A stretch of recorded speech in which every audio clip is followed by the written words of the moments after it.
Hello everyone, welcome to alpha and omega study centre.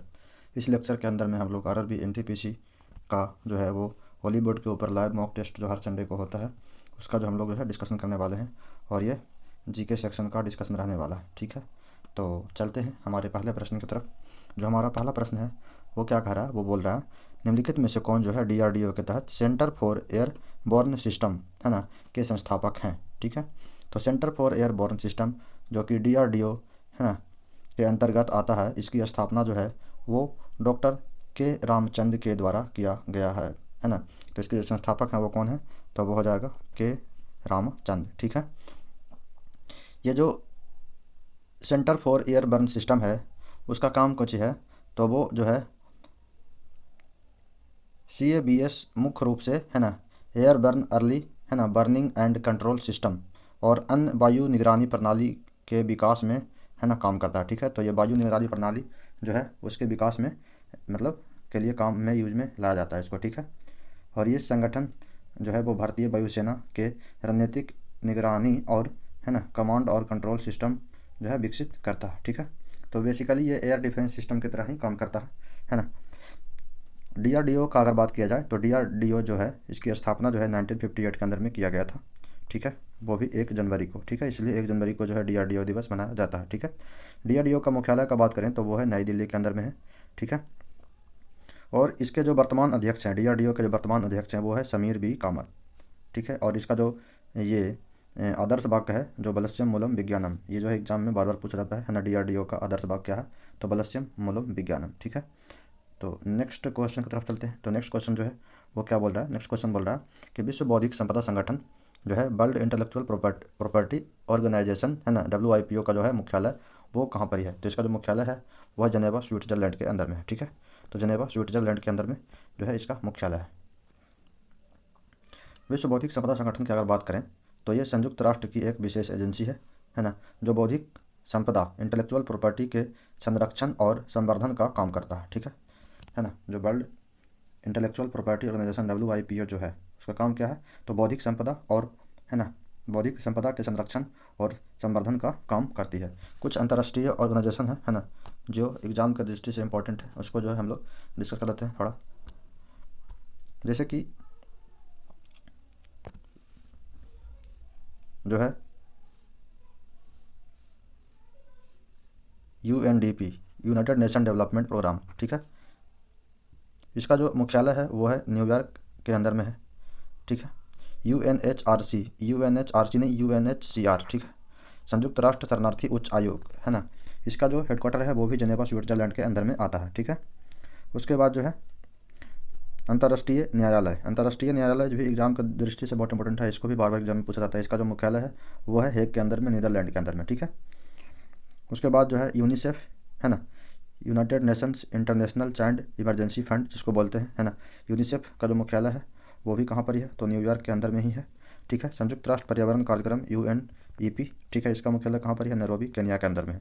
और इन सब का स्थापना वर्ष भी एग्जाम की दृष्टि से इंपॉर्टेंट होता है। ठीक है, तो याद रखना है सबको। ठीक है, तो नेक्स्ट क्वेश्चन की तरफ चलते हैं। नेक्स्ट क्वेश्चन जो है वो क्या बोल रहा है, नेक्स्ट क्वेश्चन बोल रहा है कह रहा हिंदुस्तान एरोनॉटिक्स लिमिटेड है ना जो है एक महत्वपूर्ण सरकारी स्वामित्व वाली कंपनी है जिसका मुख्यालय पूछ रहा है यहाँ पर हेडक्वार्टर कहाँ पर ही है। ठीक है, HAL जिसको कि शॉर्ट में क्या बोलते हैं HAL हॉल। ठीक है, इसका हेडक्वार्टर का अगर बात करें तो वो है क्या है, तो बेंगलुरु के अंदर में कर्नाटक में पड़ता है। ठीक है, बेंगलुरु कर्नाटक में इसका हेडक्वार्टर पड़ता है। ठीक है, तो हिंदुस्तान एरोनॉटिक्स लिमिटेड का मुख्यालय जो हो गया वो बेंगलुरु कर्नाटक के अंदर पड़ता है। और इसकी स्थापना की अगर बात किया जाए तो इसकी स्थापना जो है वो 23 दिसंबर 1940 को किया गया था। और संस्थापक कौन थे, तो इसके संस्थापक थे वो थे बालचंद हीरा चंद। ठीक है, कुछ और जो कंपनियां हैं जिसकी हेडक्वार्टर और स्थापना जो है इंपॉर्टेंट है उसको भी हम लोग डिस्कस कर लेते हैं। ठीक है, जैसे कि well Bharat heavy electric limited. ठीक है, इसका हेडक्वार्टर जो है वो नई दिल्ली के अंदर में पड़ता है और इसका जो स्थापना किया गया था वो 1964 के अंदर में किया गया था वेल की स्थापना। जैसे गेल जो है जैसे gas authority of India limited. ठीक है, इसकी स्थापना भी पूछता है ना, तो इसकी स्थापना जो है वो 1984 के अंदर में किया गया था और इसका जो हेडक्वार्टर है वो नई दिल्ली के अंदर में पड़ता है। उसी तरह से है IOCL Indian oil corporation limited.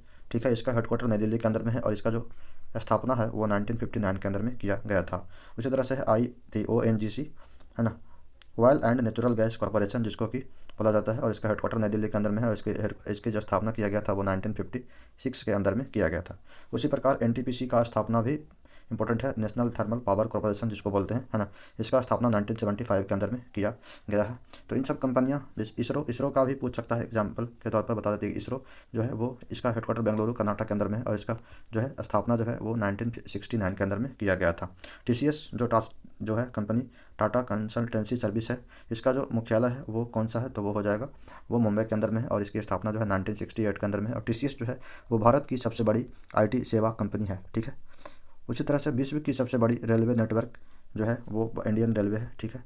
इसका जो है शुरुआत जो है 1953 के अंदर में किया गया था। उसी तरह से जो ये भारत की सबसे बड़ी तेल और गैस कंपनी जो है वो है ओएनजीसी, है ना। ओएनजीसी जो है भारत की सबसे बड़ी वो तेल और गैस कंपनी है, ठीक है। तो ये सब जो कंपनियां हैं उसका जो है वो हेडक्वार्टर भी पूछ सकता है, ठीक है, एग्जाम की दृष्टि से, और इसके स्थापना वर्ष जिसको कि हम लोग रिवीजन कर लिए हैं, ठीक है। तो नेक्स्ट क्वेश्चन की तरफ चलते हैं। तो हमारा नेक्स्ट क्वेश्चन है वो क्या बोल रहा है, वो बोल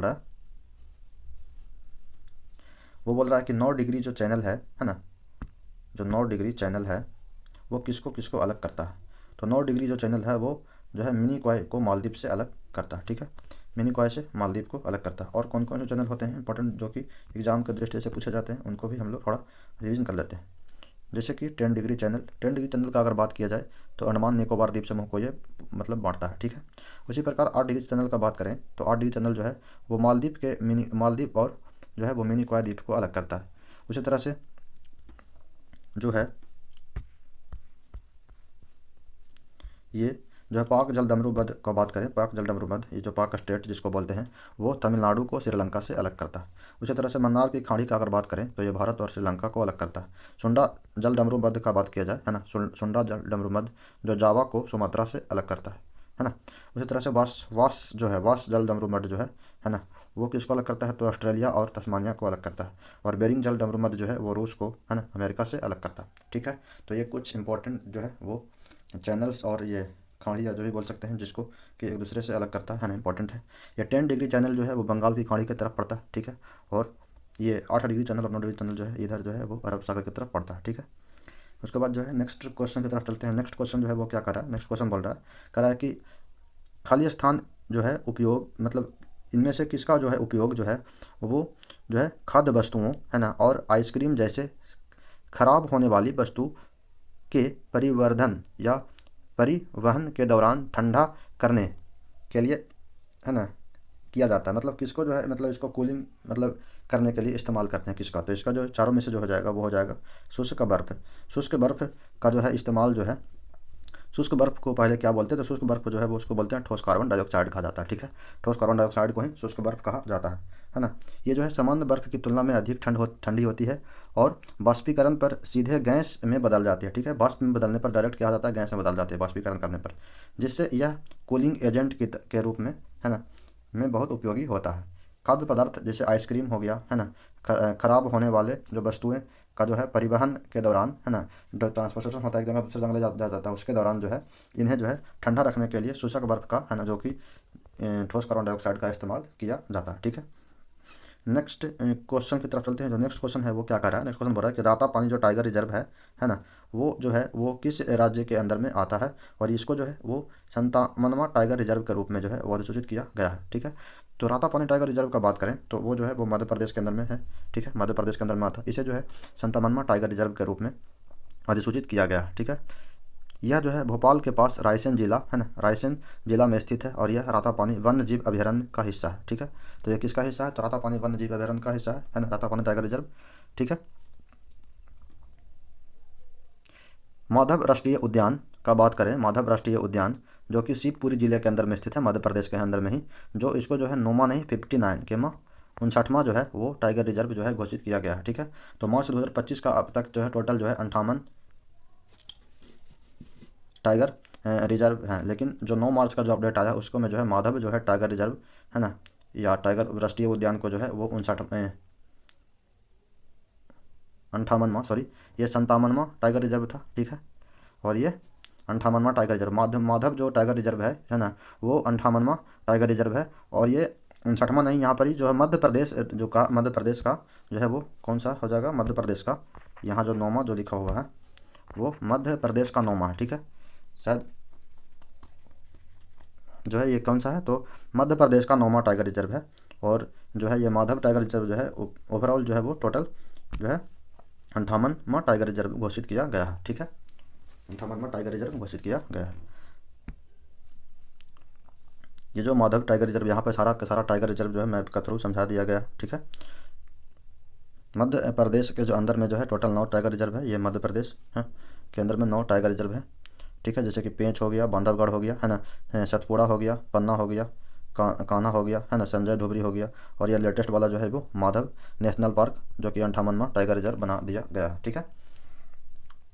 उसी तरह से उत्तराखंड के अंदर में जो 2 टाइगर रिजर्व है ना, जैसे कॉर्बेट हो गया, राजा जी हो गया, ये उत्तराखंड के अंदर में 2 टाइगर रिजर्व है। उत्तर प्रदेश के अंदर में 3 टाइगर रिजर्व है, जैसे दुधवा हो गया, पीलीभीत हो गया, और कुछ हो गया रानीपुर हो गया, ठीक है।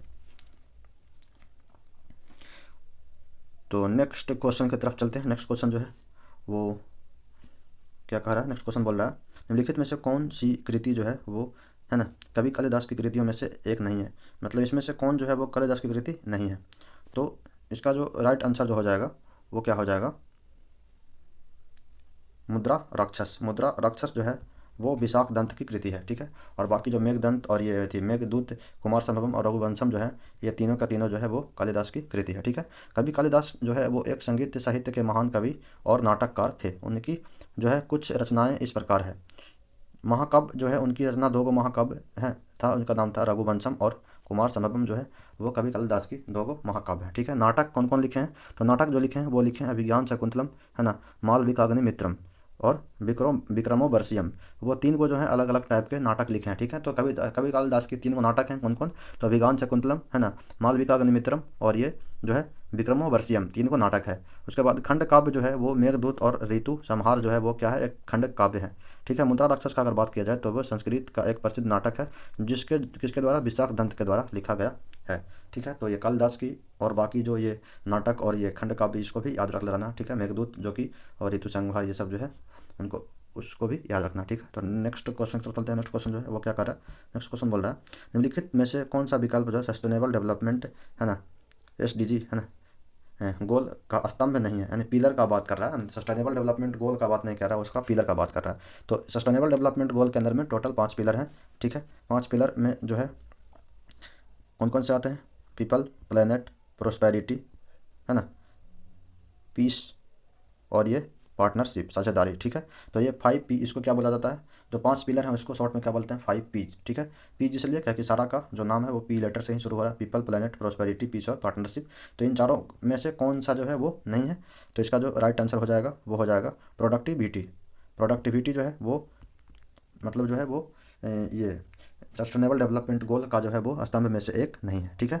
सस्टेनेबल डेवलपमेंट गोल टोटल जो है वो 17 है, ठीक है। कभी कभार इससे भी क्वेश्चन आते रहता है, ठीक है, कि सस्टेनेबल डेवलपमेंट गोल में कौन सा नंबर का जो है इसका क्या क्या लक्ष्य रखा गया, ठीक है।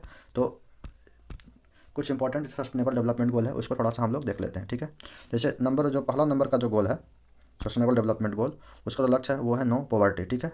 मतलब गरीबी जो है, पॉवर्टी का मतलब होता है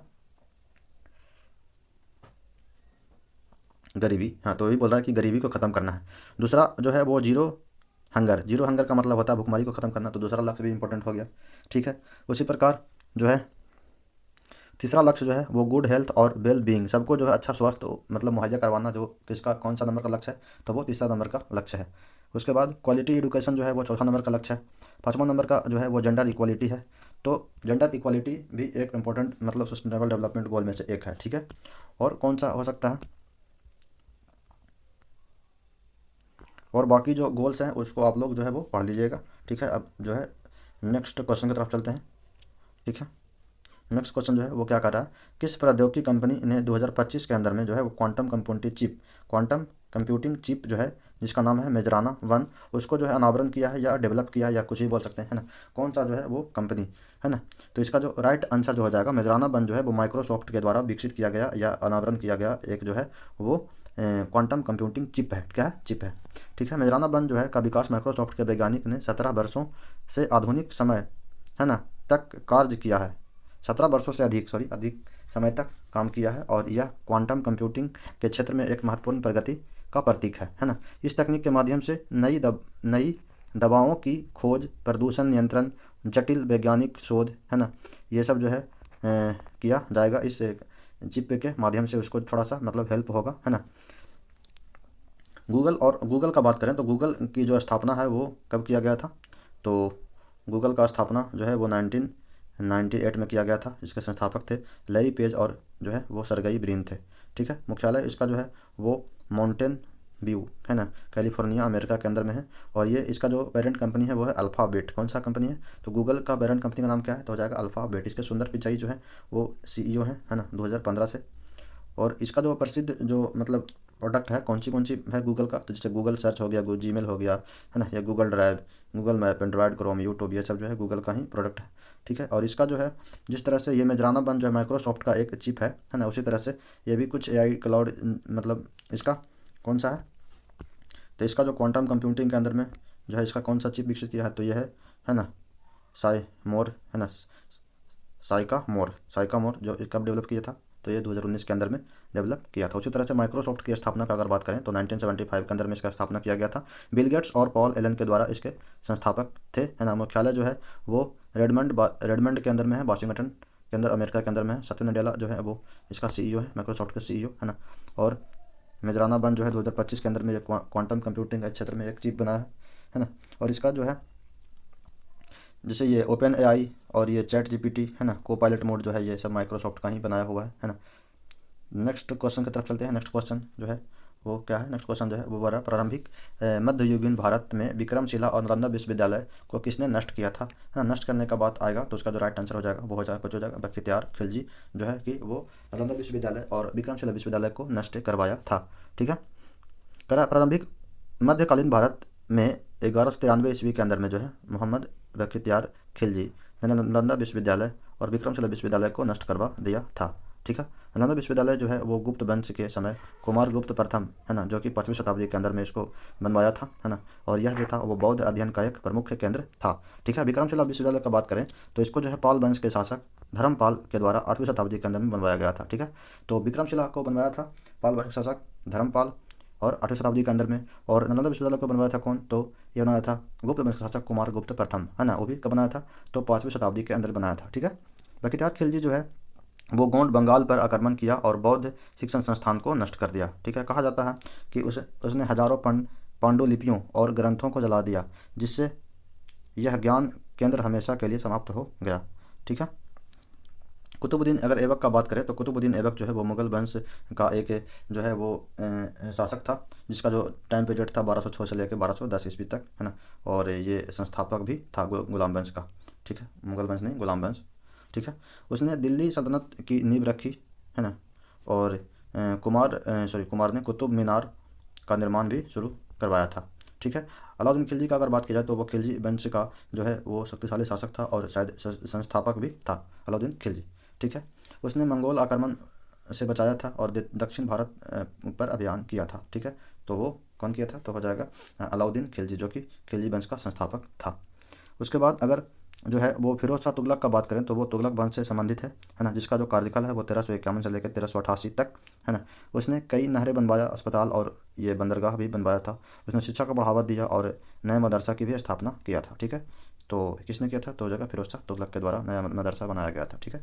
तो नेक्स्ट क्वेश्चन की तरफ चलते हैं। नेक्स्ट क्वेश्चन क्या बोल रहा है? नेक्स्ट क्वेश्चन बोल रहा है निम्नलिखित में से कौन सा जो है विकल्प भारत के संविधान द्वारा प्रत्याभूत एक रीट नहीं है? अच्छा, रीट जो है वो भारतीय संविधान के द्वारा जो हाई कोर्ट और सुप्रीम कोर्ट जो है ना, अपने अपने क्षेत्राधिकार के हिसाब से जो है 5 टाइप का जो है वो रीट जारी करता है। ठीक है। अगर अनुच्छेद 32 के अंदर में जो है उसको जो है सुप्रीम कोर्ट को पावर है, और वो अनुच्छेद 32 के हिसाब से सुप्रीम कोर्ट जो है ना, मूल अधिकार के उल्लंघन के मतलब दरमियान जो है वो 5 प्रकार का रीट जारी करता है। ठीक है। और हाई कोर्ट जो है अनुच्छेद 226 के हिसाब से जो है 5 प्रकार के रीट जारी करता है। उनमें से जो 5 प्रकार की जो रीट जो है, एक बंदी प्रत्यक्षीकरण हैबियस कॉर्पस जिसको बोला जाता है, फिर प्रतिषेध है, फिर उत्प्रेषण है, फिर मैंडेमस, और जो 5वां जो है वो क्योटो वारंटो है। ठीक है। ये 5 प्रकार की रीट जारी किया जाता है, ठीक है। तो ये 5 प्रकार की रीट जो है कब कब जारी किया जाता है वो थोड़ा सा देख लेते हैं शॉर्ट में, ठीक है। तो बंदी प्रत्यक्षीकरण कब जारी किया जाता है? जब किसी व्यक्ति को अवैध रूप से हम हिरासत में लिया जाता है, तब जो है वो अदालत जो है वो में पेश करने का आदेश दिया जाता है, तब ये जो है बंदी प्रत्यक्षीकरण रीट जारी किया जाता है, ठीक है। प्रतिषेध जो है कब आता है रीट? तो ये निचली अदालतों को, है ना, किसी ऐसे मामले में सुनवाई को से रोकने के लिए जारी किया जाता है जो उसके क्षेत्राधिकार में नहीं आता है। तो कब जारी किया जाएगा प्रतिषेध, है ना? तो हो जाएगा निचली अदालतों को, है ना, जैसे मामले में जब उसका सुनवाई का अधिकार नहीं है फिर भी वो अपना सुनवाई कर रहा है ना, अपने क्षेत्राधिकार का गलत उपयोग करके, तब जो है प्रतिषेध यानी प्रोहिबिशन जो है रीट जारी किया जाता है। उत्प्रेषण कब जारी किया जाता है? तो कोई निचली अदालत कानून के विरुद्ध निर्णय देता है, अगर कानून के विरुद्ध निर्णय देता है ना, तो उसे रद्द करने के लिए उच्च न्यायालय, है ना, जो है यह रीट जारी करेगा, ठीक है।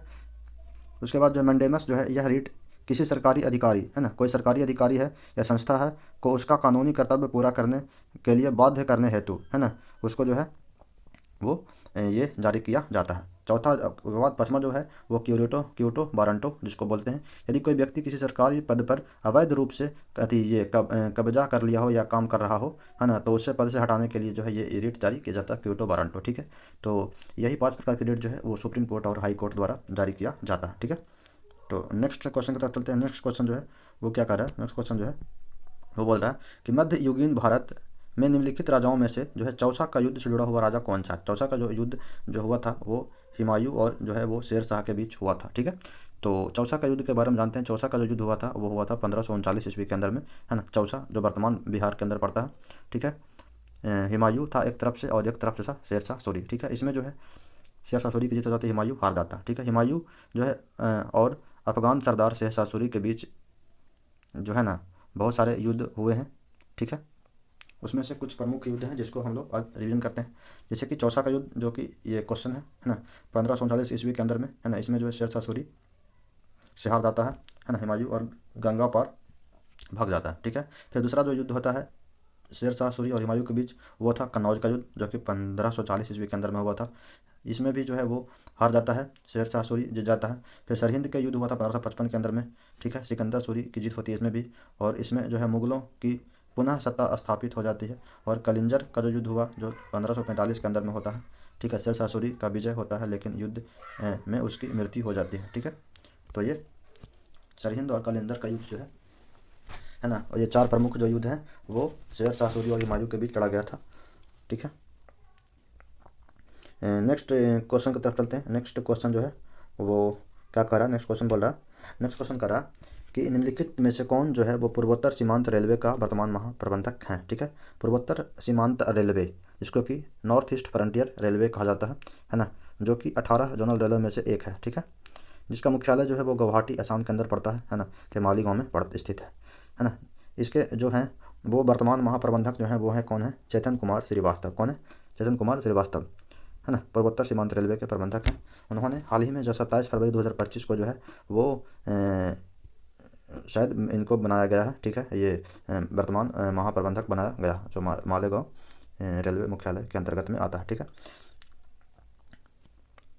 टोटल जो है 18 रेलवे जोन है ना। तो 18 रेलवे जोन में जो है सबसे पुराना रेलवे जोन जो है वो है दक्षिण रेलवे, है ना। और सबसे नया रेलवे जोन जो है वो है दक्षिण तट रेलवे जिसका जो मुख्यालय है विशाखापट्टनम के अंदर में पड़ता है, ठीक है। विशाखापट्टनम। ये कुछ प्रमुख रेलवे जोन दिए गए हैं, है ना। बारी बारी थोड़ा सा देख लेते हैं शॉर्टकट में। जैसे कि अगर नॉर्दर्न रेलवे का बात किया जाए, है ना, उत्तर रेलवे का मुख्यालय जो है वो नई दिल्ली के अंदर में है। मुख्यालय से रिलेटेड बार बार एग्जाम में पूछा जाता है कि कौन सा रेलवे का मुख्यालय किधर है, ठीक है। तो 18 रेलवे जोनों को जो है जैसे कि नॉर्दर्न सेंट्रल रेलवे, है ना, का मुख्यालय जो है वो है प्रयागराज के अंदर में है, ठीक है। उसी तरह से नॉर्थ ईस्ट रेलवे का मुख्यालय जो है वो गोरखपुर के अंदर में है ना, यानी उत्तर पूर्वी रेलवे का मुख्यालय गोरखपुर में है। उसी तरह से नॉर्थ वेस्ट रेलवे का मुख्यालय जो है वो जबलपुर के अंदर में पड़ता है ना। वेस्ट सेंट्रल रेलवे का मुख्यालय भी है जो नॉर्थ वेस्ट रेलवे का मुख्यालय जयपुर के अंदर में है, और वेस्ट सेंट्रल रेलवे का मुख्यालय जो है वो कहाँ पर पड़ता है?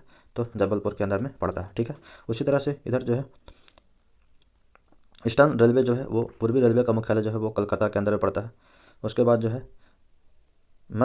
ये ईस्ट सेंट्रल रेलवे यानी पूर्व मध्य रेलवे का मुख्यालय जो है हाजीपुर के अंदर में पड़ता है, ठीक है। तो ये कुछ रेलवे जोन हैं जिसके मुख्यालय यहाँ पे दिए गए हैं, है ना। तो आप लोग जो है इसको रिवीजन कर लीजिएगा, नहीं तो लेक्चर बहुत लंबा हो जाएगा, इसलिए चलते हैं थोड़ा सा जल्दी में, है ना। तो नेक्स्ट क्वेश्चन जो है वो क्या कर रहा है, नेक्स्ट क्वेश्चन जो है वो बोल रहा है निम्नलिखित में जो है वो बांझपन यानी प्रजनन में असमर्थता किस विटामिन की कमी के कारण होता है। ठीक है, तो बांझपन जो है वो किस विटामिन की कमी के कारण होता है उसके बारे में हम लोग जो है वो डिस्कस करते हैं। इसका जो राइट आंसर हो जाएगा वो हो जाएगा विटामिन ई। क्या हो जाएगा, विटामिन ई के कारण जो है वो कमी के कारण जो होता है वो बांझपन होता है। ठीक है, जिसका वैज्ञानिक नाम होता है टेकोफेरॉल। ठीक है, यह एक एंटीऑक्सीडेंट है। क्या है, टेकोफेरॉल या विटामिन ई जो है एक एंटीऑक्सीडेंट है। यह प्रजनन तंत्र के लिए आवश्यक होता है। इसकी कमी से प्रजनन संबंधी समस्या हो जाती है।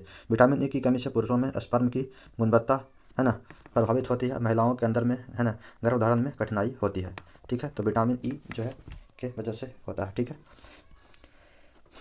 विटामिन ए डी ई के जो होता है ए डी ई के है ना, जो कि वो वसा के अंदर में घुलनशील विटामिन है। और विटामिन बी कॉम्प्लेक्स और विटामिन सी जो है वो जल के अंदर में घुलनशील है। ठीक है, विटामिन डी जो है वो सूरज की रोशनी से हमें प्राप्त हो जाता है। ठीक है, कुछ विटामिन दिए गए हैं जिनकी कमी से होने वाले रोग भी दिए गए हैं। जैसे विटामिन ए की कमी से रेटिनॉल होता है, विटामिन बी1 की विटामिन, ये रासायनिक नाम दिए गए हैं और इधर जो है होने वाले रोग दिए गए हैं। ठीक है, तो इन सब से भी क्वेश्चन एग्जाम के अंदर में आता रहता है। ठीक है, रासायनिक नाम और रोग। ठीक है, जैसे विटामिन ए का रासायनिक नाम रेटिनॉल है, इससे रतौंधी नामक रोग होता है। ठीक है, विटामिन बी1 से बेरी होता है। विटामिन बी2 से होता है ये ग्लाइकोलिसिस या ये चाइलोसिस होता है। ठीक है, विटामिन बी3 से जो होता है पेलेग्रा नामक रोग होता है ना।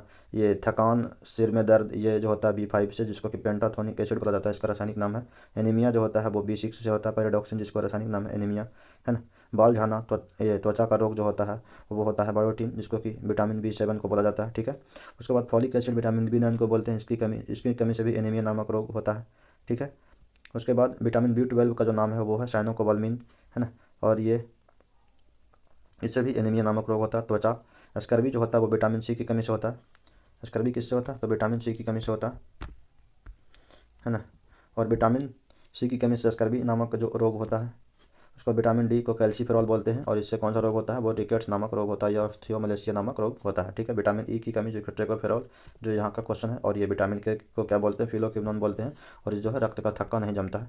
ठीक है, तो ये कुछ इंपॉर्टेंट विटामिन और उसके नाम दिए गए हैं और इससे होने वाले रोग दिए गए हैं, जिसको आप लोग रिविजन कर लीजिएगा। ठीक है, नेक्स्ट क्वेश्चन चलते हैं। नेक्स्ट क्वेश्चन जो है वो क्या बोल रहा है, नेलापट्टू जो है अभयारण्य है ना, वो किस राज्य के अंदर में स्थित है। तो नेलापट्टू अभयारण्य का अगर बात करें तो नेलापट्टू जो है वो अभयारण्य जो है वो आंध्र प्रदेश के अंदर में स्थित है। इसका राइट आंसर क्या हो जाएगा, अभयारण्य जो है वो ये आंध्र प्रदेश के अंदर में स्थित है, नेलापट्टू अभयारण्य। ठीक है, यह अभयारण्य जो है विशेषकर जो है वो पेलिकन पक्षियों के लिए है ना, प्रसिद्ध है। इससे दक्षिण भारत में प्रवासियों का है ना, दक्षिण भारत में प्रवासी पक्षियों का मुख्य स्थलों में से एक माना जाता है। नेलापट्टू अभयारण्य आंध्र प्रदेश के नेल्लोर डिस्ट्रिक्ट के अंदर में पड़ता है। ठीक है, भारत में जो है कुल पक्षी अभयारण्य जो है वो 72 है ना। सबसे पुराना पक्षी अभयारण्य का बात करें तो बेंतगल पक्षी अभयारण्य है ना। सबसे बड़ा जो है पक्षी अभयारण्य जो है वो है कौन सा है, केवलादेव राष्ट्रीय उद्यान जिसको बोला जाता है ना, भरतपुर पक्षी अभयारण्य जिसको राजस्थान के अंदर में पड़ता है ना। उसके बाद जो है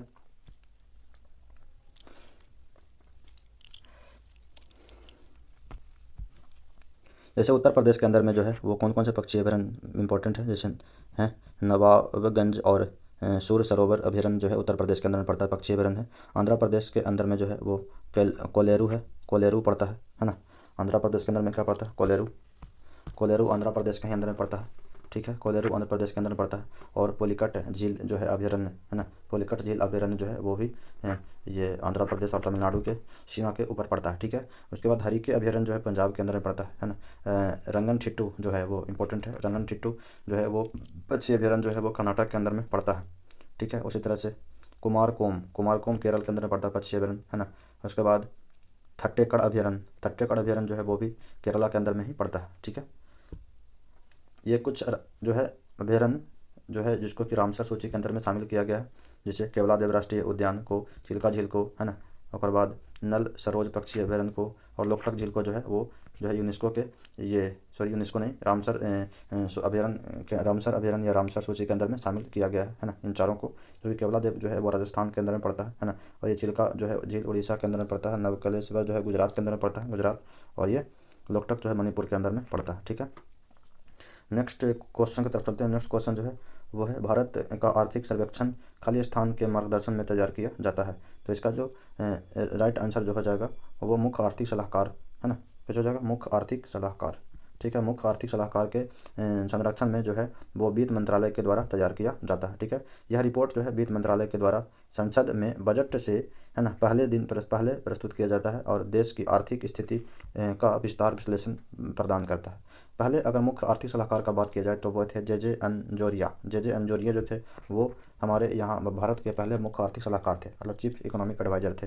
वर्तमान में कौन है, तो वर्तमान में जो है वो हैं बी अनंत नागेश्वरन जो है वो चीफ इकोनॉमिक्स एडवाइजर हैं। तो ये पहले वाला याद रखना है कि भारत के पहले मुख्य आर्थिक सलाहकार कौन थे, तो वो थे जे अंजोरिया, ठीक है। नेक्स्ट क्वेश्चन की तरफ चलते हैं। नेक्स्ट क्वेश्चन जो है वो क्या कर रहा है, निम्नलिखित में से किसने तीनों गोलमेज सम्मेलन के अंदर में भाग लिया था। तो जो तीनों गोलमेज सम्मेलन के अंदर में भाग लेने वाले इस ऑप्शन के हिसाब से जो है वो हो जाएंगे तेज बहादुर सप्रू, जो कि तीनों गोलमेज सम्मेलन के अंदर में भाग लिए थे, ठीक है। गोलमेज सम्मेलन के अंदर में तीनों गोलमेज सम्मेलन के अंदर में जो है वो 4 नेता जो थे वो ऐसे थे जो तीनों गोलमेज सम्मेलन के अंदर में भाग लिए थे, जिसमें से एक थे तेज बहादुर सप्रू, दूसरा थे सी वाई चिंतामणि, ठीक है, मोहम्मद अली जिन्ना और BR अम्बेडकर थे, ठीक है। अगर गोलमेज सम्मेलन का बात किया जाए तो गोलमेज सम्मेलन जो है टोटल गोलमेज सम्मेलन जो है वो 3 गोलमेज सम्मेलन हुए हैं, है ना। जो पहला गोलमेज सम्मेलन हुआ था वो हुआ था वर्ष 1930 के अंदर में, दूसरा 1931 के अंदर में और तीसरा जो हुआ था वो हुआ था 1932 के अंदर में, ठीक है। पहला गोलमेज सम्मेलन जो है वो उसके अंदर में कांग्रेस भाग नहीं लिया था, दूसरा में गांधी जी भाग लिए थे, कांग्रेस वाला भाग लिया था, और तीसरा में जो है फिर जो है वो कांग्रेस ने बहिष्कार कर दिया था। तीसरा गोलमेज सम्मेलन को जो 1932 के अंदर में हुआ था वो कुछ कर दिया था, तो बहिष्कार कर दिया गया था, ठीक है, बहिष्कार कर दिया गया था। गोलमेज सम्मेलन जो है वो ब्रिटिश सरकार द्वारा भारत के संवैधानिक सुधारों पर चर्चा करने के लिए आयोजित किए जाते थे, है ना। और यह सम्मेलन जो है लंदन के अंदर में, है ना, कहाँ पर ही किया गया था, तो सेंट जेम्स पैलेस में। कहाँ पर ही, तो सेंट जेम्स पैलेस में जो है आयोजित किए जाते थे, ठीक है। तो नेक्स्ट क्वेश्चन की तरफ चलते हैं। नेक्स्ट क्वेश्चन जो है वो क्या कर रहा है, 2024 में ऐतिहासिक ईरानी कप जो है वो मुंबई की क्रिकेट टीम के कप्तान कौन है। मतलब जो ईरानी कप जो हुआ है उसके अंदर में जो मुंबई की जो टीम थी उसके तरफ से जो है टीम का कप्तान कौन था। तो इसका जो राइट आंसर हो जाएगा वो हो जाएगा अजिंक्य रहाणे। कौन हो जाएगा, अजिंक्य रहाणे, ठीक है। 2024-25 के अंदर में ईरानी प्रतियोगिता कप जो है मुंबई की टीम के कैप्टन जो थे अजिंक्य रहाणे थे।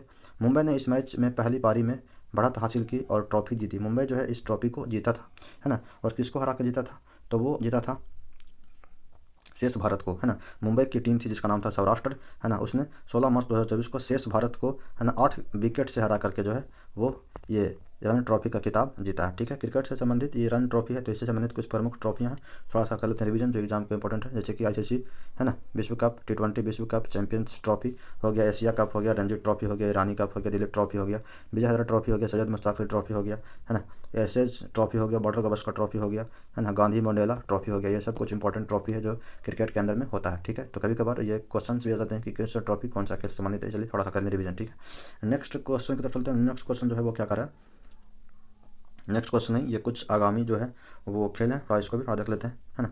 तो आगामी खेलों को थोड़ा देख लेते हैं, जैसे कि फीफा विश्व कप 2026 के अंदर में वो कहाँ पर ही होगा, तो वो होगा संयुक्त राज्य अमेरिका, कनाडा और मैक्सिको के अंदर में किया जाएगा, ठीक है। उसी तरह से खेलो इंडिया जो पैरा गेम्स है वो 2025 के अंदर में कहाँ होगा, तो वो होगा नई दिल्ली के अंदर में होगा। इसका आयोजन 27 मार्च के बीच में किया जाएगा, ठीक है। नेशनल गेम्स 2025 के अंदर में 26 जनवरी को ये हुआ था। ये कहाँ हुआ था, तो भारत के विभिन्न अलग अलग शहरों में किया गया था इसका आयोजन। उस तरह से ओलंपिक खेल 2028 वाला जो है वो हो जाएगा, वो कहाँ, लॉस एंजलिस के अंदर में होगा, अमेरिका के अंदर में होगा। राष्ट्रमंडल खेल 2026 के अंदर में कहाँ पर होगा, तो राष्ट्रमंडल खेल जो है वो होगा अप्रैल 2026 के अंदर में, है ना, विक्टोरिया और ऑस्ट्रेलिया के अंदर में किया जाएगा, है ना। तो राष्ट्रमंडल खेल अगला साल जो है वो विक्टोरिया ऑस्ट्रेलिया के अंदर में किया जाएगा। ये कुछ इंपॉर्टेंट खेल हैं जो आने वाले सालों में खेले जाएंगे, है ना। नेक्स्ट क्वेश्चन की तरफ चलते हैं। नेक्स्ट क्वेश्चन जो है वो क्या कर रहा है, नेक्स्ट क्वेश्चन बोल रहा है कि मानव आँखों में जो है वो डे लाइट, है ना, फोटोपिक विजन, है ना, कलर विजन देना कौन सा जो है वो कोशिका का काम होता है, ठीक है, कौन सा सेल का काम होता है। तो जो कलर विजन जो होता है वो कौन सेल के कारण आता है, ठीक है, कौन सेल, जो हमारे जो ऑप्टिक नर्व होता है उसमें 2 टाइप का जो है सेल पाया जाता है, ठीक है, आँखों के अंदर में, है ना। बेसिकली 2 प्रकार का जो है वो संवेदनशील कोशिकाएं पाई जाती है। उसमें से एक है कोन सेल और दूसरा है रॉड सेल, ठीक है। कोन सेल का काम क्या होता है, तो ये उजाले में देखता है ना, दिन के टाइम देखने का काम करता है और रंग पहचानने का काम मदद करता है, ठीक है। इसमें जो है रंगीन कलर जो है देखने की संवेदनशील मतलब संवेदना होती है, जैसे जो रेड कलर, हरा कलर, ये सब जो होता है कलर से जो भी रेड, हरा और नीला कलर से जो मिल के जो उत्पन्न सभी रंगों को ये देख पाता है, ठीक है। और जो रोड कोशिका होता है वो सिर्फ जो है काले और सफ़ेद, ब्लैक एंड वाइट कलर का ही पहचान किया जाता है, ठीक है। तो ये प्रकाश संवेदी कोशिका दो टाइप का होता है आँख के अंदर में। एक होता है कोन कोशिका जिसको कि कोन सेल बोलते हैं, एक होता है रॉड सेल, है ना। ये लाल पिगमेंट, हरा पिगमेंट और नीला पिगमेंट से बना हुआ कलर को देखता है, ठीक है। और ये जो है वो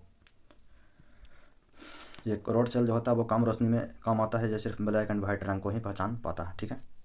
नेक्स्ट क्वेश्चन की तरफ चलते हैं। नेक्स्ट क्वेश्चन जो है वो क्या कह रहा है, ग्रीन पार्क अंतर्राष्ट्रीय क्रिकेट स्टेडियम जो है वो कहाँ पर ही है, ठीक है। तो ग्रीन पार्क अंतर्राष्ट्रीय क्रिकेट स्टेडियम जो है वो उत्तर प्रदेश के अंदर में है, ठीक है। तो ये स्टेडियम से रिलेटेड क्वेश्चन है, तो थोड़ा सा चलते हैं। स्टेडियम का जो है वो ये कल रिवीजन की कौन सा स्टेडियम कौन सा स्टेट के अंदर में पड़ता है, ठीक है। जैसे अगर वानखेड़े स्टेडियम का बात किया जाए, वानखेड़े स्टेडियम तो वो है महाराष्ट्र मुंबई के अंदर में पड़ता है ना। उसके बाद जो है डी वाई पाटिल स्टेडियम का बात करें तो डी वाई पाटिल भी महाराष्ट्र के अंदर में पड़ता है ना। ईडन गार्डन जो है वो कलकत्ता के अंदर में पड़ता है, ठीक है। कलकत्ता के अंदर में पड़ता है Eden garden. Narendra Modi stadium जिसको कि मोटेरा स्टेडियम बोलता है वो गुजरात के अंदर में पड़ता है, अहमदाबाद के अंदर में, ठीक है। उसी तरह से ये अरुण जेटली स्टेडियम जो है वो नई दिल्ली के अंदर में पड़ता है, ठीक है। उसके बाद जो है फिरोज शाह कोटला जो ग्राउंड है वो कहाँ पड़ता है, नई दिल्ली के अंदर में ही पड़ता है। उसके बाद ग्रीन पार्क जो स्टेडियम है वो भी ये उत्तर प्रदेश से ही क्वेश्चन है, ग्रीन पार्क स्टेडियम, ठीक है। और कौन सा इंपॉर्टेंट स्टेडियम है, जैसे इकाना स्टेडियम जो है इकाना स्टेडियम ये उत्तर प्रदेश के अंदर में ही पड़ता है, लखनऊ के अंदर में पड़ता है। और ये ग्रीन पार्क स्टेडियम जो है वो कानपुर के अंदर में पड़ता है, ठीक है। उसके बाद जो है ये चिदम्बरम स्टेडियम जो है चिदम्बरम स्टेडियम तमिलनाडु के अंदर में पड़ता है, राजीव गांधी अंतर्राष्ट्रीय स्टेडियम जो है वो तेलंगाना के अंदर में पड़ता है ना। होलकर स्टेडियम जो है वो मध्य प्रदेश के अंदर में पड़ता है ना। नेहरू स्टेडियम जो है वो मध्य प्रदेश के अंदर में ही पड़ता है। तो ये होलकर स्टेडियम जो है वो मध्य प्रदेश के इंदौर में पड़ता है और नेहरू स्टेडियम जो है ग्वालियर के अंदर में पड़ता है, ठीक है। विदर्भ क्रिकेट स्टेडियम जो है वो है महाराष्ट्र के अंदर में नागपुर में। पंजाब क्रिकेट स्टेडियम पंजाब के अंदर में है ना। उसके बाद जो है ये सब कुछ इम्पोर्टेंट जो है वो स्टेडियम्स हैं, ठीक है। नेक्स्ट क्वेश्चन की तरफ चलते हैं। नेक्स्ट क्वेश्चन जो है वो क्या कर रहा है, वो बोल रहा है कि किस बिलियन में प्रकाश, है ना, किसी बिलियन के अंदर में प्रकाश का पथ नहीं दिखाई देता है ना। प्रकाश, है ना, किस बिलियन में प्रकाश का पथ नहीं दिखाई देता है, मतलब कौन सा बिलियन में मतलब जो है नहीं दिखाता है, क्योंकि मतलब अच्छा किस कारण से जो है किसी बिलियन में प्रकाश पथ नहीं दिखाई पड़ता। तो इसका जो कारण किसी बिलियन में प्रकाश का पथ मतलब इसलिए नहीं दिखाई पड़ता है ना, क्योंकि उसके कण जो है बहुत छोटे होते हैं और वे प्रकाश के किरण को प्रकिरणित नहीं कर पाते हैं, स्कैटरिंग नहीं कर पाते हैं, है ना। यह प्रभाव टिंडल प्रभाव से संबंधित है ना, जो केवल कोलाइड या निलंबन, है ना, सस्पेंशन में देखने को मिलता है, लेकिन ट्रू सॉल्यूशन के अंदर में ये जो घटना नहीं होती है, ठीक है। तो इसका जो राइट आंसर होगा वो क्या हो जाएगा, तो कह रहा वे प्रकिरणित नहीं कर पाते हैं, ये उसमें जो गुजरने वाली प्रकाश की किरणें प्रकिरणित नहीं कर पाते हैं, इस वजह से है जो है बिलियन के अंदर में जो है लाइट का पथ जो है नहीं दिखाई पड़ता है, ठीक है, नहीं दिखाई पड़ता। टिंडल प्रभाव का अगर बात करें, टिंडल प्रभाव जो है जब कोई कोलाइडी बिलियन या निलंबिन कणों, है ना, के माध्यम में प्रकाश का किरण डाली जाती है तो प्रकाश का प्रकीर्णन होता है। इस प्रकार प्रकाश के मार्ग स्पष्ट रूप से दिखाई पड़ते हैं, है ना। तो जिस बिलियन के अंदर में प्रकाश का प्रकीर्णन होगा उसके अंदर में जो है प्रकाश का मार्ग जो स्पष्ट रूप से दिखाई पड़ेगा, ठीक है। इस घटना को टिंडल प्रभाव कहा जाता है।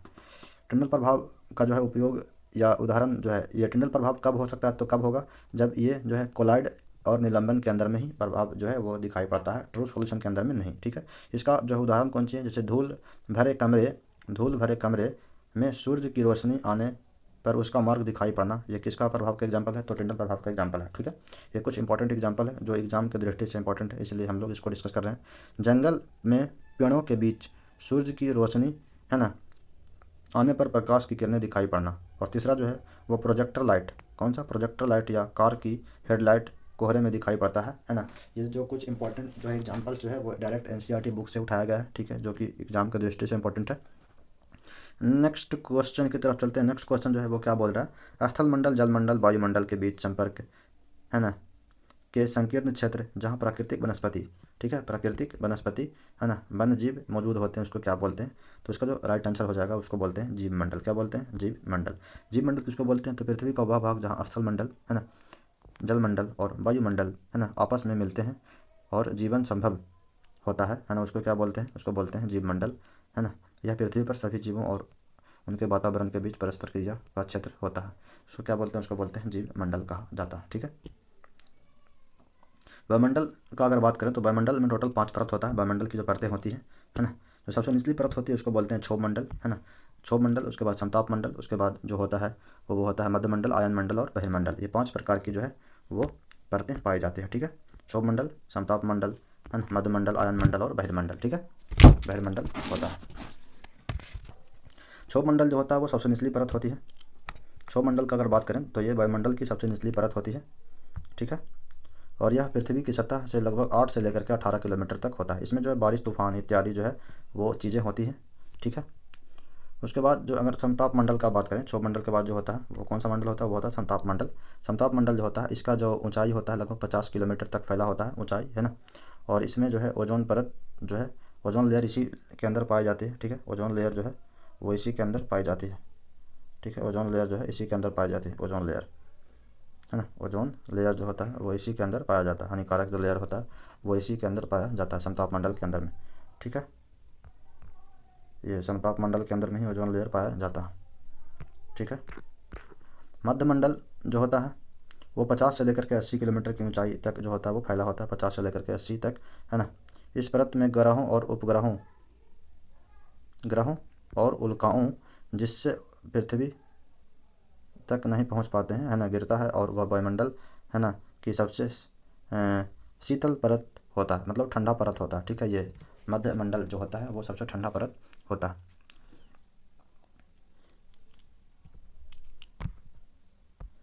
और जो आयन मंडल, ये चौथा लेयर जो होता है वो आयन मंडल होता है। ठीक है, आयन मंडल के अंदर में जो है इसका जो फैलाव है वो 400 किलोमीटर तक फैला होता है ना। आयन मंडल जो होता है वो 400 किलोमीटर तक फैला होता है। इसमें गैसों का आयनीकरण, है ना, परावर्तित होता है और यह रेडियो संचार संभव होता है। इसी परत में अंतर्राष्ट्रीय जो अंतरिक्ष स्टेशन जो होते हैं वो आयन मंडल के अंदर में ही, और कृत्रिम जो उपग्रह, जो सैटेलाइट जो भेजे जाते हैं वो इसी मंडल के अंदर में रहते हैं। ठीक है, और जो बाहरी मंडल जो होता है, सबसे बाहर वाला मंडल, ठीक है, जिसको बोलते हैं बहिर्मंडल, यह वायुमंडल की सबसे ऊपरी परत होती है ना। जो ये 400 किलोमीटर से आगे का जो एरिया होता है ना, इस परत में जो है हाइड्रोजन और हीलियम, है ना, हाइड्रोजन और हीलियम जैसी जो है हल्की गैसें पाई जाती है। ठीक है, यहाँ कृत्रिम उपग्रह और अंतरिक्ष यान जो है वो परिक्रमा करते रहते हैं। ठीक है, तो ये बहिर्मंडल के अंदर में, तो ये 5 लेयर होते हैं, है ना, वायुमंडल के अंदर में। नेक्स्ट क्वेश्चन की तरफ चलते हैं। नेक्स्ट क्वेश्चन है वो क्या कर रहा है, नेक्स्ट क्वेश्चन बोल रहा है कि विलियम जो है, विलियम रोमोसे और मॉरिस ट्रेवर्स, है ना, विलियम रोमोसे और कौन सा, मॉरिस ट्रेवर्स, विलियम रोमोसे और मॉरिस ट्रेवर्स जो है 1800 जो है वो 98 के अंदर में निम्नलिखित में से किस नोबेल, है ना, गैस को खोज किया था। तो इसका जो राइट आंसर हो जाएगा, है ना, वो ऑर्गन का खोज किया था। किसका खोज किया था, ऑर्गन, किसने खोज किया था, ऑर्गन का खोज किया था, ऑर्गन का खोज किया था, ऑर्गन का खोज किया था विलियम रोमोसे। विलियम रोमोसे ने 1894 के अंदर में ऑर्गन की खोज की थी, है ना। और बाद में 1898 के अंदर में मॉरिसस ट्रेवर्स के साथ मिलकर के नियॉन का, क्रिप्टॉन और अर्जेनॉन का खोज किया था। तो ये नियॉन, क्रिप्टॉन, जेनॉन 1898 के अंदर में खोज हुआ था, और 1894 के अंदर में जो है वो इसका खोज हुआ था, ऑर्गन का खोज किया गया था। हीलियम की खोज जो है किसके द्वारा किया गया था, तो हीलियम की खोज जो है वो पियरे, है ना, जैनसन के द्वारा और नॉर्मन लॉकेयर के द्वारा किया गया था। ठीक है, हीलियम की खोज।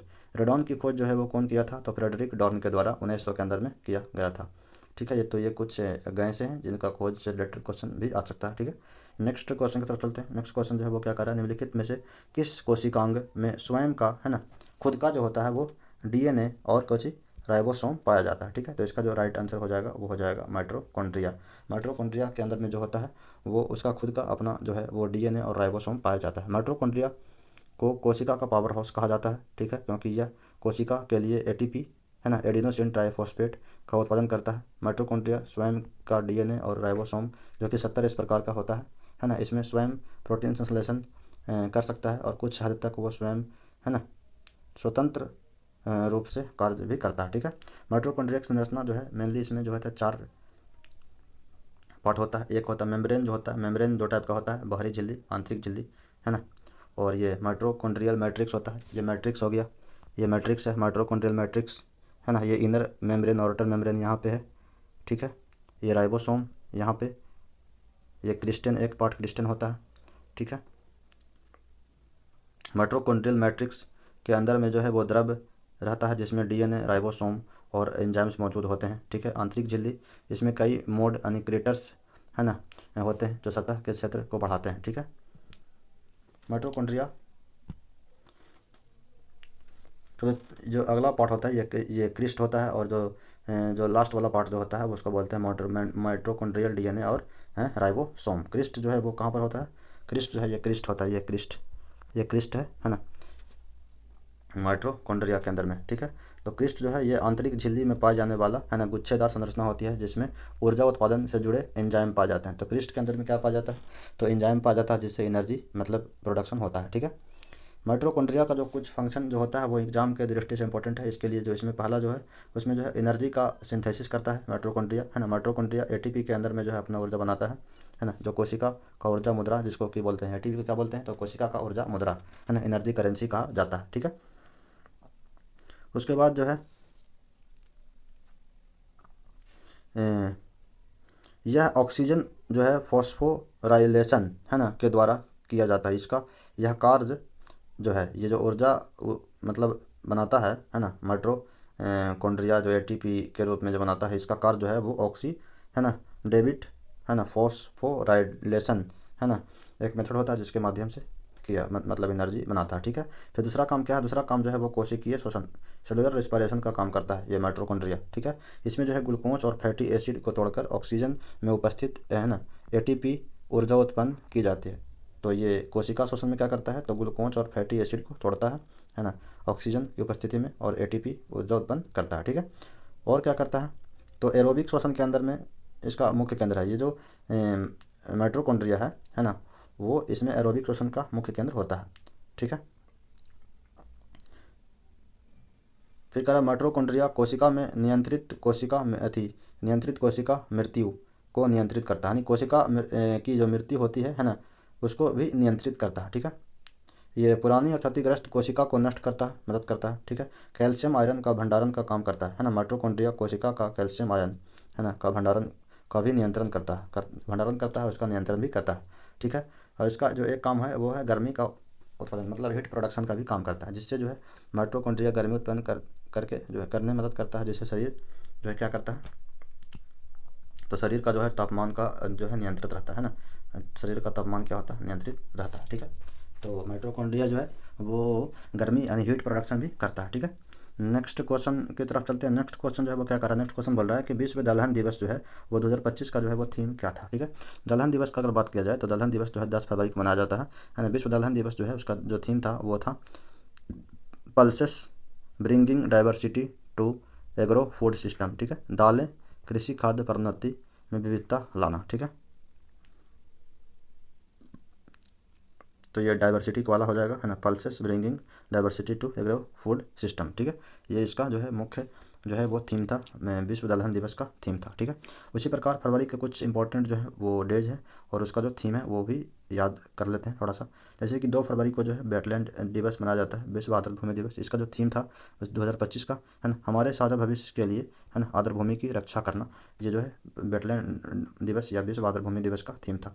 उसी प्रकार कैंसर दिवस जो है 4 फरवरी को मनाया जाता है। तो 4 फरवरी को कैंसर दिवस, इसका थीम क्या था, यूनाइटेड बाई यूनाइट, ठीक है।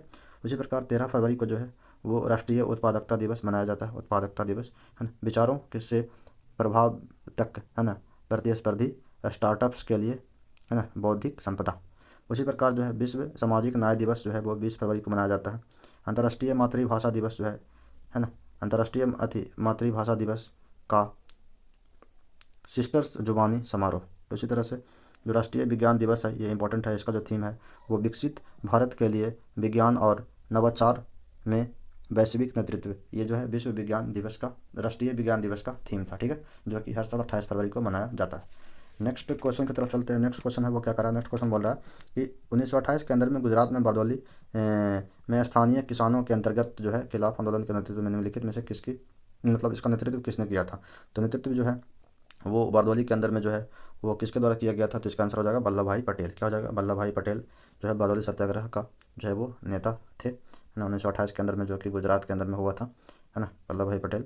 ब्रिटिश सरकार ने बारडोली क्षेत्र में कृषि करों में 22% की वृद्धि कर दी थी, जिससे किसान बहुत प्रभावित हुए थे। किसानों ने पटेल के नेतृत्व में है ना, जो वल्लभ भाई पटेल के नेतृत्व में कर न देने का संकल्प लिया था, है ना। इस आंदोलन को बारडोली सत्याग्रह का नाम दिया गया, है ना। सत्याग्रह की सफलता के बाद वल्लभ भाई पटेल को जो है सरदार की उपाधि मिली थी, ठीक है।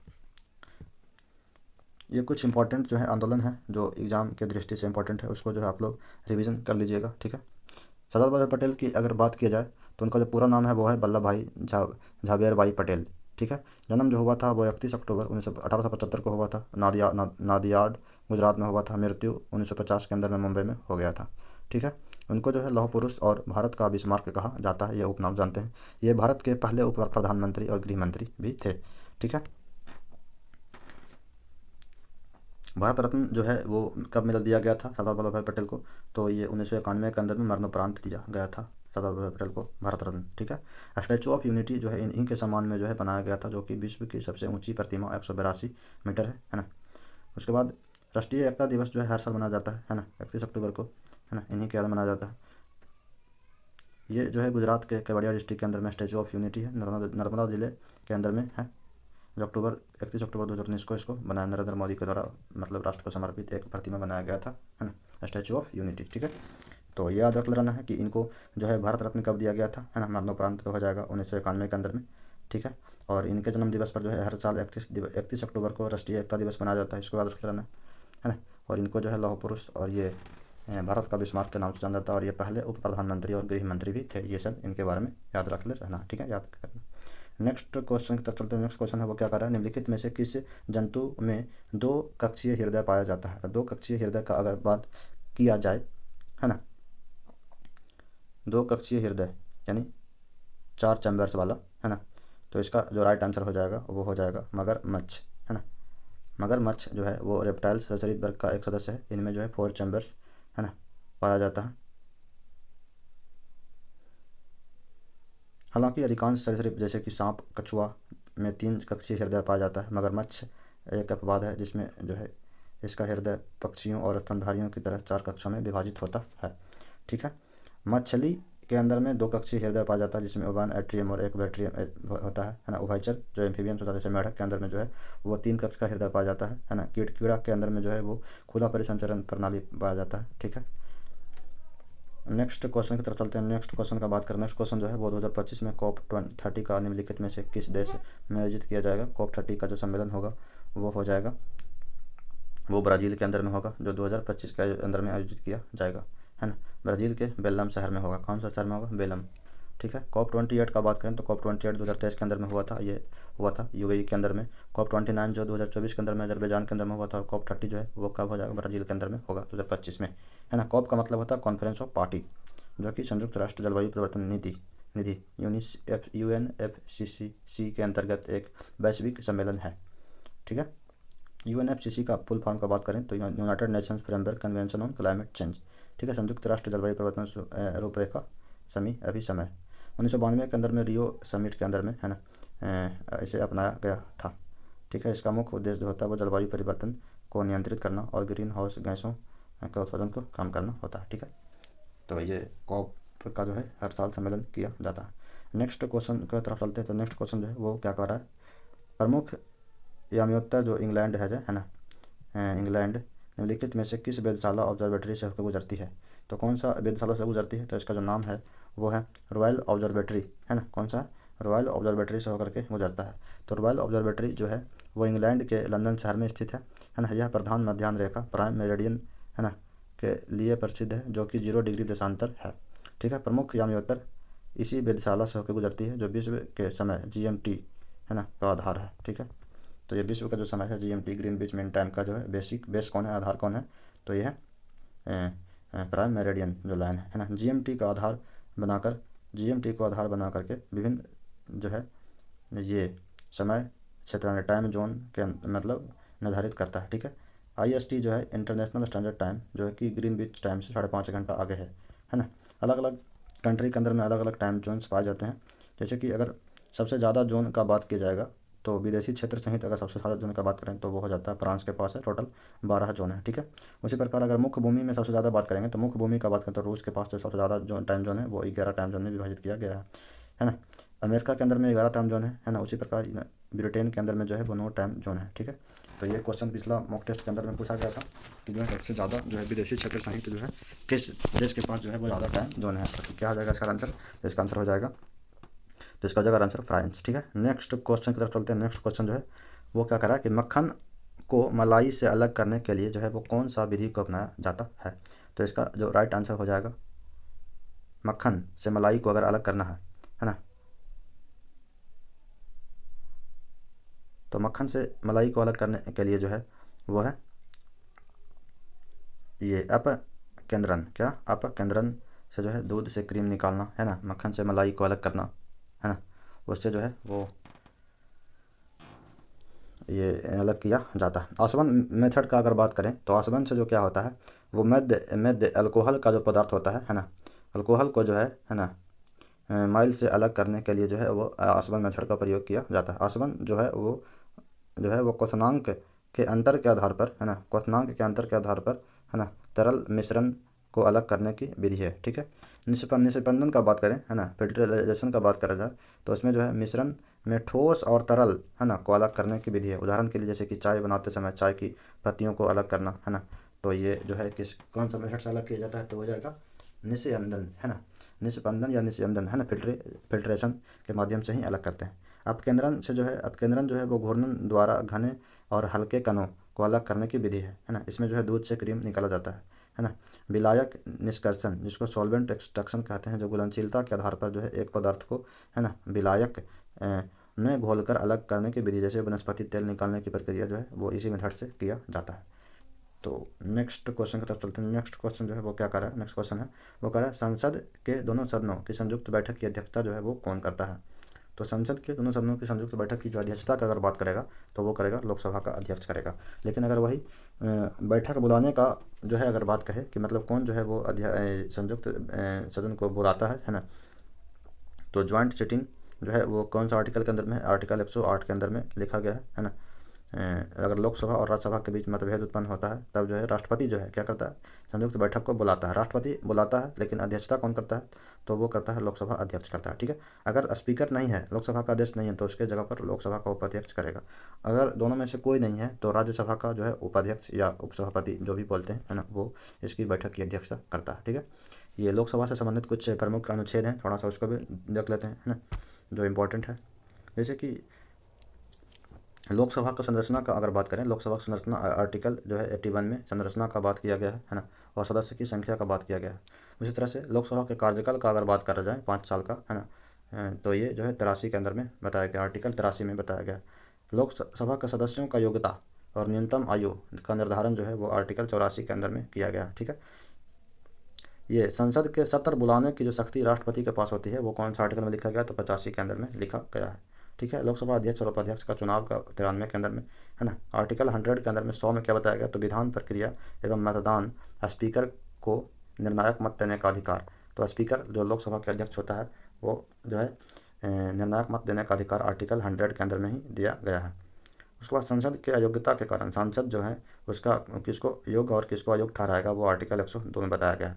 ठीक है, ये कुछ आर्टिकल्स हैं, उसको आप लोग रिवीजन कर लीजिएगा। नेक्स्ट क्वेश्चन की तरफ चलते हैं। नेक्स्ट क्वेश्चन जो है वो कर रहा है निम्नलिखित में से कौन सा युग्म राष्ट्रीय जलमार्ग जो है और राज्यों के बीच गलत सम्मिलित है? तो पहले हम लोग ये जो टोटल को देख लेते हैं है ना। भारत के अंदर में प्रमुख राष्ट्रीय जलमार्ग और उनके स्थान जो है दिया गया। जैसे राष्ट्रीय जलमार्ग संख्या 1 जो है वो उत्तर प्रदेश, बिहार, झारखंड और पश्चिम बंगाल को ये जोड़ता है और ये गंगा नदी के ऊपर में स्थित है। ठीक है, तो ये इसमें पंजाब नहीं है, तो इसका जो राइट आंसर हो जाएगा पंजाब वाला, ये गलत है ना। राष्ट्रीय जलमार्ग संख्या 1 जो है वो क्या करता है? तो ये उत्तर प्रदेश, बिहार, झारखंड और पश्चिम बंगाल वाला इलाका में है और ये गंगा नदी के तट पर स्थित है। उसी प्रकार राष्ट्रीय जलमार्ग संख्या जो 2 है ना, वाटरवे 2 नंबर जो है आसाम के ब्रह्मपुत्र नदी पर है। 3 नंबर जो है ना नेशनल वाटरवे 3 जो है वो केरला के पेरियार है ना और पश्चिमी तट की नहरें हैं है ना, इस पे है बना हुआ है। 4 नंबर जो राष्ट्रीय जलमार्ग संख्या 4 जो है वो आंध्र प्रदेश है ना, तमिलनाडु, गोदावरी और कृष्णा नदी के अंदर में बना हुआ है। ठीक है, उसी प्रकार राष्ट्रीय जलमार्ग संख्या 5 का अगर बात किया जाए तो उड़ीसा है ना और पश्चिम बंगाल में ब्राह्मणी नदी, महानदी के डेल्टा और ईस्ट कोस्ट डेल्टा के ऊपर बना हुआ है। ठीक है, और यह जलमार्ग संख्या जो 6 है वो कौन सा है? तो आसाम के अंदर में स्थित है, बराक नदी के पर है। ठीक है, सबसे लंबा राष्ट्रीय जलमार्ग जो है उसकी जो है वो नंबर 1 है ना, जो गंगा नदी पर बना हुआ है ना, 1620 किलोमीटर है। उत्तर प्रदेश ये सब जो सबसे छोटा अगर राष्ट्रीय जलमार्ग बोलेगा तो वो हो जाएगा जलमार्ग संख्या 6, ठीक है, जो कि बराक नदी पर बना हुआ है। इसका लंबाई जो है 121 किलोमीटर है। सबसे व्यस्ततम का बात करेगा तो सबसे व्यस्ततम जो है वो भी 1 नंबर का जलमार्ग है, ठीक है। नेक्स्ट क्वेश्चन की तरफ चलते हैं। नेक्स्ट क्वेश्चन जो है वो क्या कर रहा है, पम्पास जो है वो किस देश का संबंधित नहीं है, मतलब पम्पास जो है वो कहाँ पर ही शामिल नहीं है। तो पम्पास का अगर बात किया जाए तो ये दक्षिणी अमेरिका में स्थित है और यह मुख्य रूप से जो है अर्जेंटीना, उरुग्वे और ब्राज़ील के अंदर में पाया जाता है। अर्जेंटीना, उरुग्वे और ब्राज़ील, अर्जेंटीना, उरुग्वे और ब्राज़ील में पाया जाता है, लेकिन पेरू के अंदर में नहीं पाया जाता है। तो यह इसका राइट आंसर होगा पेरू। पेरू में नहीं पाया जाता है। कहाँ पाया जाता है पम्पास, तो अर्जेंटीना, उरुग्वे और ब्राज़ील में पाया जाता है, ठीक है। जो घास का ये जो पम्पास जो है वो घास के मैदान में से एक है। तो घास का मैदान जो होता है वो 2 टाइप का होता है। एक जो होता है वो उष्ण कटिबंधीय घास का मैदान होता है, दूसरा जो होता है वो उपोष्ण कटिबंधीय घास का मैदान होता है, ठीक है। तो उष्ण कटिबंधीय घास के मैदान के अंदर में जो है ये कौन से क्षेत्र में पाया जाता है, तो ये 0 से लेकर 30 डिग्री अक्षांश के बीच पाया जाता है ना। इसमें जो है मुख्यतः जो है मेन 3 को होता है, सवाना, कम्बोज और लानोस, ठीक है। सवाना, कम्बोज, लानोस जो है ये 3 को जो है वो उष्ण कटिबंधीय घास के मैदान है, जो कहाँ कहाँ पाया जाता है। तो सवाना जो है वो अफ्रीका के अंदर पाया जाता है, कम्पोज जो है वो ब्राज़ील के अंदर में पाया जाता है, और लानोस जो है वो वेनेजुएला और कोलंबिया के अंदर में पाया जाता है। उसी प्रकार उपोष्ण कटिबंधीय घास के मैदान जो है वो 30 डिग्री से लेकर 60 डिग्री के अक्षांशों के बीच पाए जाते हैं, और यहाँ ठंडी, सर्दी एवं गर्मी होती है मुख्य। ये जो है जैसे कि कौन कौन से घास के मैदान है जो कि उपोष्ण कटिबंधीय घास के मैदान है, जैसे पेरेरीज हो गया, पम्पास हो गया, स्टेपीज हो गया, बेल्ट हो गया, डाउन्स हो गया। ये जो है वो उपोष्ण कटिबंधीय है ना घास के मैदान है। पेरेरी, पम्पास, स्टेपीज, बेल्ट, डाउन्स। पेरेरीज जो है वो उत्तरी अमेरिका के अंदर में पाया जाता है। पम्पास जो है अर्जेंटीना में पाया जाता है। स्टेपीज जो है स्टेपीज रूस, चीन, मंगोलिया ये सब वाला प्रांत में पाया जाता है। बेल्ट वो दक्षिणी अफ्रीका में पाया जाता है, और डाउन्स जो है वो ऑस्ट्रेलिया के अंदर में पाया जाता है। तो ये कुछ जो है इंपॉर्टेंट घास के मैदान है, उससे रिलेटेड क्वेश्चन आते रहते हैं, ठीक है। नेक्स्ट क्वेश्चन नेक्स्ट क्वेश्चन जो है वो क्या कर रहा है, नेक्स्ट क्वेश्चन ये मैप के थ्रू जो है, जैसे ये पेरेरीज हो गया, सवाना हो गया, है ना। उसी तरह से पम्पास ये है, बेल्ट हो गया, ये डाउन्स हो गया, है ना। ये सब जो है स्टेपीज ये है ना। ये घास का मैदान है, ठीक है। नेक्स्ट क्वेश्चन की तरफ चलते हैं। नेक्स्ट क्वेश्चन जो है वो क्या कर रहा है, नेक्स्ट क्वेश्चन बोल रहा है कि क्या पेंटागोनिया का जो मरुस्थल है वो कहाँ पर है, मतलब कौन सा जो है वो महादेश के अंदर में स्थित है। तो पेंटागोनिया का मरुस्थल का बात करें तो वो है दक्षिणी अमेरिका के अंदर में स्थित है ना। इसे पम्पास का रेगिस्तान भी कहा जाता है। तो पेंटागोनिया का जो रेगिस्तान मरुस्थल है उसको पम्पास का रेगिस्तान भी कहा जाता है, और यह मुख्य रूप से अर्जेंटीना और चिली में फैला हुआ है।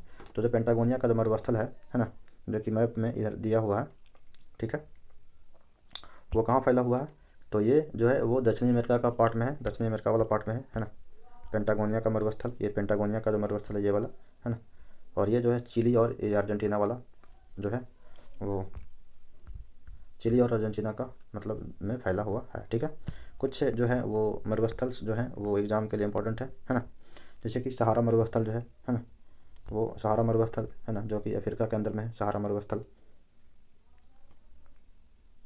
सहारा अरेबियन मरुस्थल जो सऊदी अरब, यूएई के अंदर में पाया जाता है। गोबी मरुस्थल भी इंपॉर्टेंट है, जो मंगोलिया, चीन के अंदर में पाया जाता है। थार मरुस्थल जो है भारत पाकिस्तान में पाया जाता है। पेंटागोनिया जो ये क्वेश्चन है ना, अर्जेंटीना, दक्षिणी अमेरिका के अंदर में पाया जाता है।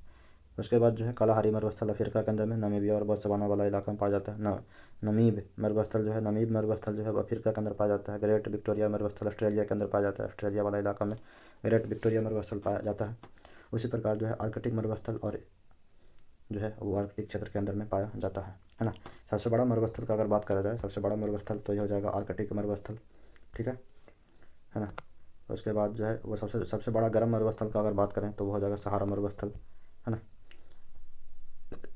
सहारा डेजर्ट जो है वो सहारा डेजर्ट, ये सहारा डेजर्ट जो है ये सहारा डेजर्ट है, ठीक है, जो सबसे बड़ा गर्म मरुस्थल है, ठीक है। नेक्स्ट क्वेश्चन की तरफ चलते हैं। नेक्स्ट क्वेश्चन जो है वो क्या बोल रहा है, नेक्स्ट क्वेश्चन नहीं है, बस इतना ही है। तो कैसा लगा मेरा वीडियो, अगर अच्छा लगा हो जानकारी तो अपने दोस्तों के साथ ज़रूर शेयर करें, और चैनल को सब्सक्राइब करें, लाइक करें, कमेंट करें। अगर कुछ भी गलती मतलब अगर बता दिए हों तो उसको ज़रूर कमेंट करें वीडियो के अंदर में, ठीक है। तो मिलते हैं अगले लेक्चर की तरफ। Thank you for watching this video.